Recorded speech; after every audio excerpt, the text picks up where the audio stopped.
Ilang linggo na lang, pasukan na ulit. Kaya ilang residente at volunteers kasama ang mga taga DepEd ang sinimulan ng linisin at ihanda ang isang eskwelahan sa Tondo, Maynila.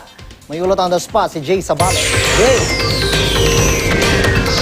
June, puspusan na ang paghahanda na ginagawa ng DepEd sa papalapit na pasukan. Dito nga sa Isabelo de los Santos Elementary School sa Tondo, ay diretso lessons na raw sila sa unang araw ng pasukan.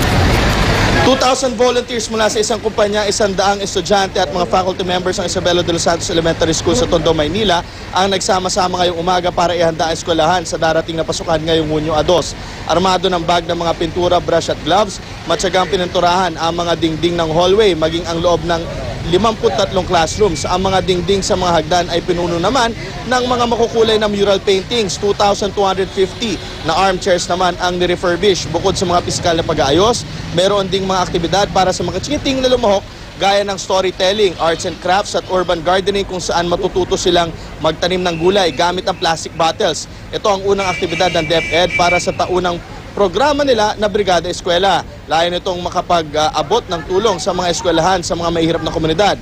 Nasa 6,648 na estudyante ng Isabelo de los Santos ang magbebenepisyo sa aktibidad at imbis na sa unang araw ng pasukan, pamaglilinis sa mga estudyante ng school grounds ay dire-diretso lecture o aral na agad. By June 2 ay opening of classes na.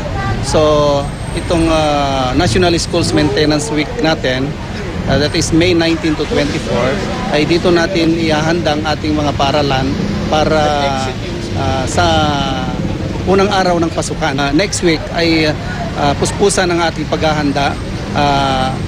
Malawakang volunteerism ito from our parents, community, non-government organizations. So on the first day of school, inaasahan ko na lahat kayo ay very eager na papasok dahil napakaganda na at malinis ang inyong paaralan at ang inyong mga guro ay handang-handa nang magturo sa inyo sa unang araw ng pagpasok.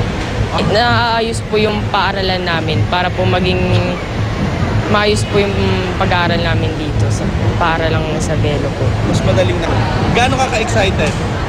Tama lang po, excited. Paano? Namimiss ko na po kasi mga kaklase ko po. Ano pa namimiss mo? Teacher ko po. Matapos dito sa Isabelo Elementary School ay lilipat naman sila sa Cayetano Elementary School.